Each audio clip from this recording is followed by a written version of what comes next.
पे नतीजा निकला वो भारतीय जनता पार्टी के पक्ष में नहीं था। इस मीटिंग को कोई देखे ना तो अंदाजा नहीं लगा सकता। मुझे लगता है कहीं ना कहीं सबके मन में वो कसक, वो महसूस है, और सभी शायद कहीं ना कहीं अपने दिल के किसी कोने में चाहते थे कि जो सरकार बन रही है उसमें मकराना की एक भूमिका रहनी चाहिए। परिस्थितियां अलग हो गई, लोग सारे अपने ही थे और आज सारे एकजुट होकर के यहाँ पर बैठे हैं। तो मुझे लगता है कि इस बार कहीं ना कहीं बार तो पटकोला लागे मने लाग रहे है, 2-3 बार पहले भी लागे मने अब काले की मामलो जचुड़ो लागे पड़े।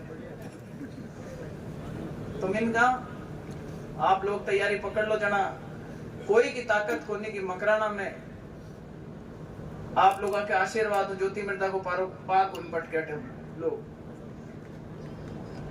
देखो। कई नेता, उनके समर्थक अलग अलग बात करते हैं। जितना छोटा चुनाव होता है अपन जानते हैं कि अगर वार्ड का चुनाव है तो वो सबसे मुश्किल होता है, सरपंच का होगा तो उससे थोड़ा आसान होता है, एमएलए का होगा तो थोड़ा आसान होगा, और अगर एमपी का चुनाव है तो अपन कहते हैं भाई चुनाव एमपी का चुनाव तो इतना बड़ा चुनाव होता है कि वो हवा का चुनाव होता है। माहौल क्या है, माहौल के हिसाब से चीजें चलती है। और आज इस बात को कोई नहीं नकार सकता कि हिंदुस्तान में जो माहौल है वो मोदी जी के पक्ष में। किसी पार्टी के किसी कोने में किसी आदमी से पूछ लो, बात तो एक ही कहता है भाई राज तो भारतीय जनता पार्टी का आएगा, सरकार एनडीए की बनेगी और प्रधानमंत्री मोदी जी बनेंगे। इसमें कोई को शक हो तो अभी बता दो भाई मुझे, तो अपन तो तब तो फिर तर्क वितर्क करें।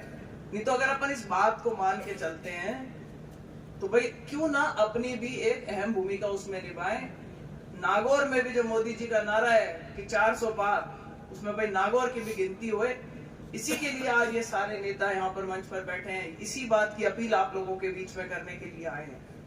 बड़ा चुनाव है और पहले फेज में हो रहा है, तो आप ये अंदाजा लगाओ कि आज से अगर देखें तो बीच में होली का त्योहार भी आ जाएगा, तो कुल मिला के मुश्किल से 20 दिन प्रचार करने के हम लोगों को मिलेंगे। 26 तारीख को नॉमिनेशन फाइल करेंगे। आप लोगों से भी निवेदन है कि भारी संख्या में वहां पधारें, उस सभा को सफल बनाएं। उसके बाद में लगभग 2-1 दिन मिलेंगे एक विधानसभा के, मैं ऐसा समझती हूँ। तो मैं ये मानती हूँ कि मैं सब जगह नहीं पहुंच पाऊंगा।